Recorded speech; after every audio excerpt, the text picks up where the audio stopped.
नाही, सर्वप्रथम मी काल माझा बिनविरोध झाल्यानंतर मला काल प्रमाणपत्र पण कालच मिळालं. त्याच्यानंतर मी सन्माननीय आमचे गुरुवर्य दिघे साहेबांच्या समाधीला शिंदे साहेबांनी माझा सत्कार केल्याबद्दल तिथले आमच्या सर्व पक्षाचे नगरसेवक एकत्र आज मी सुरुवात केली की ज्यांनी बिनविरोध जरी झालं असेल तर आपल्या नगरसेवकांना सगळ्यांना भेटणं जरूर आहे, कारण ते माझे मतदार आहेत आणि त्या माध्यमातून मी आता सुरुवात केलेली आहे. पहिलं सर्वप्रथम मी या ठाणेमधून नगरसेवक होतो आणि ठाणे महानगरपालिकेत नगरसेवक होतो आणि इथून माझी राजकारणाची सुरुवात झाली होती. म्हणून पहिल्यांदाच मी या नगरसेवकांना, आमचे सहकारी महायुतीचे नगरसेवक, बीजेपीचे सर्व नगरसेवकांना आज भेटायचं अध्यक्ष संदीप लेलेंनी सांगितल्यानंतर सर्व नगरसेवकांनी माझा सत्कार केला, त्याबद्दल धन्यवाद.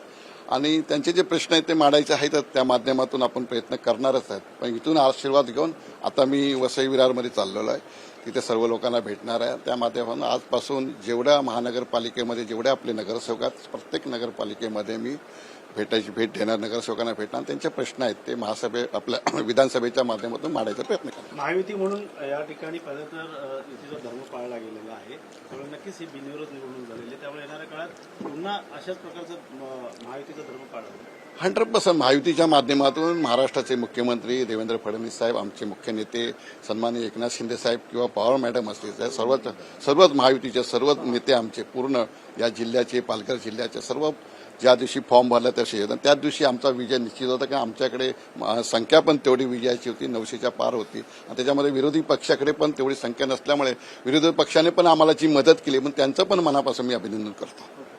लेले साहेब एक महायुतीचा घटक म्हणून उमेदवार या ठिकाणी आलेला आहे, सत्कार झालेला आहे, बिनविरोध निवडून आले आहेत, त्याच्यामुळे तुमचं नाही.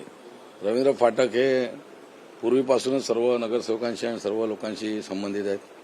आमचे गाववाले आहेत कोकणातले, त्यामुळे माझाही त्यांचा स्नेह चांगला आहे. दुसरी गोष्ट महत्वाची म्हणजे 1100 जवळपास मतदार म्हणजे नगरसेवक हे ठाणे आणि पालघर जिल्ह्यात होते. त्यापैकी बहुतांश हे 900 पर्यंतचे जे नगरसेवक आहेत ते महायुतीच्या बाजूने ऑलरेडी आहेत असं चित्र होतं. त्यामुळे खरं तर निवडणूक करण्यालाही तसा अर्थ नव्हता, परंतु एक प्रक्रिया असते, त्यामुळे अर्ज भरले गेले.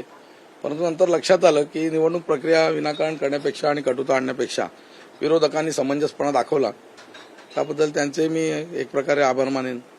आणि ही निवडणूक बिनविरोध झाली आणि रवींद्र फाटक आता दुसऱ्यांदा या मतदारसंघातून 6 वर्षाकरता विधान परिषदेवर गेलेत. भारतीय जनता पार्टीच्या सर्व नगरसेवकांतर्फे त्यांना आम्ही शुभेच्छा देतोय. आणि त्यांनी लगेच निवडून आल्यानंतर आता मतदान तर झालंच नाहीये, आपल्या काय गरज नाही अशी भावना न ठेवता त्यांनी स्वतःहून फोन केला आणि मतदान न करताही त्यांनी नगरसेवकांना भेटीला यायची इच्छा व्यक्त केली. त्यामुळे या भाजपच्या गट कार्यालयात आज त्यांनी आज सुरुवात केली आहे. चांगला दिवस आहे. आणि सगळ्यात चांगलं म्हणजे आपलं आराध्य दैवत श्री गणेश गजानन यांचे मोदक करून आणण्याची इच्छा मडवीताईंना झाली. हा त्यांचं सौभाग्य आहे. त्यांना मोदकाचा प्रसाद सुरुवातीला मिळालेला आहे.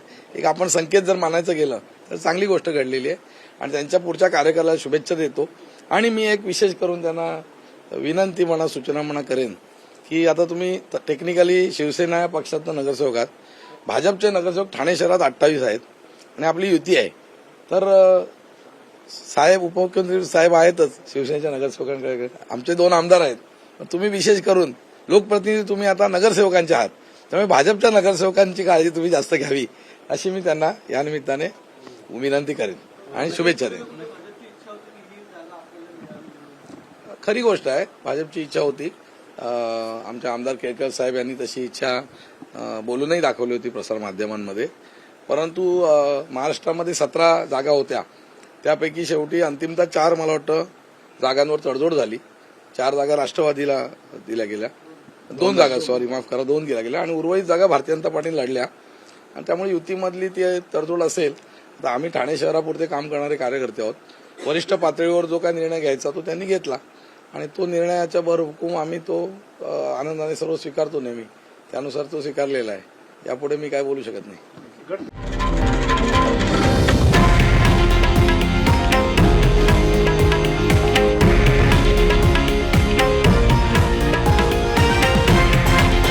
हे आहे देशातील नंबर 1 न्यूज नेटवर्क आणि आपण पाहत आहात TV9 मराठी, एकमेव.